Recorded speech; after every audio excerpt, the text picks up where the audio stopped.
We're coming to the end of non-district play in Oklahoma. The last week coming up before the teams start deciding their playoff seeding and what the postseason could look like come November and December. I'm Caleb Shaw, and this week on Friday Night Rivals, I've got a few more great games to keep an eye on. But first, I want to set the stage for this week as Norman North got their first win of the year against the Deer Creek Antlers last week.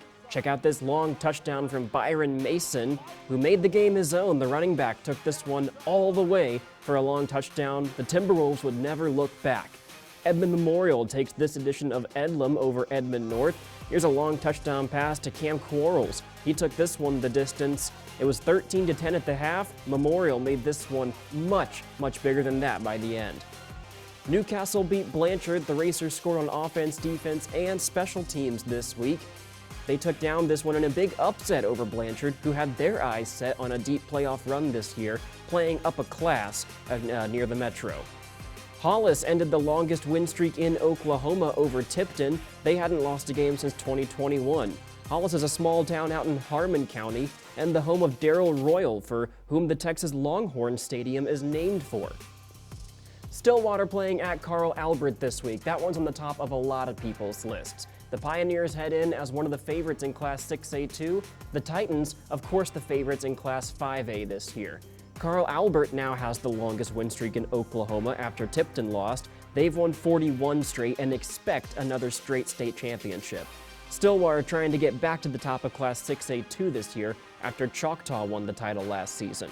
Choctaw's heading up to Bixby. That's a big test for them. The Spartans, maybe their best team ever. They are cooking this year. If Choctaw wants to come out of this one with a victory, they're going to need to take advantage of Spartan mistakes all four quarters. We know that the Yellow Jackets can score with Bixby, but can they keep Bixby off the board? Blanchard heading up to Guthrie this week. Guthrie played in their state championship game last year. They were the runners-up. Blanchard lost to Newcastle last week, where the Racers put up a whole host of points against them. A few other games I want to keep an eye on this week. Piedmont at Norman, both of those teams 2-0. Seminole at Hera, another 2-0 versus 2-0 matchup.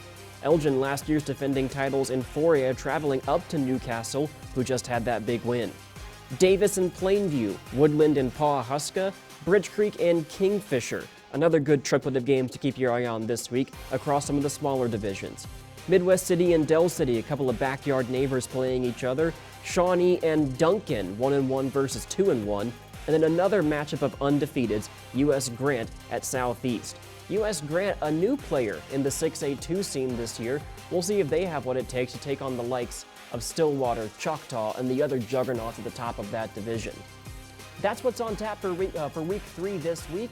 Week 4 coming up, the start of district play. Can't wait to share with you some of the top games next week for that one on Friday Night Rivals.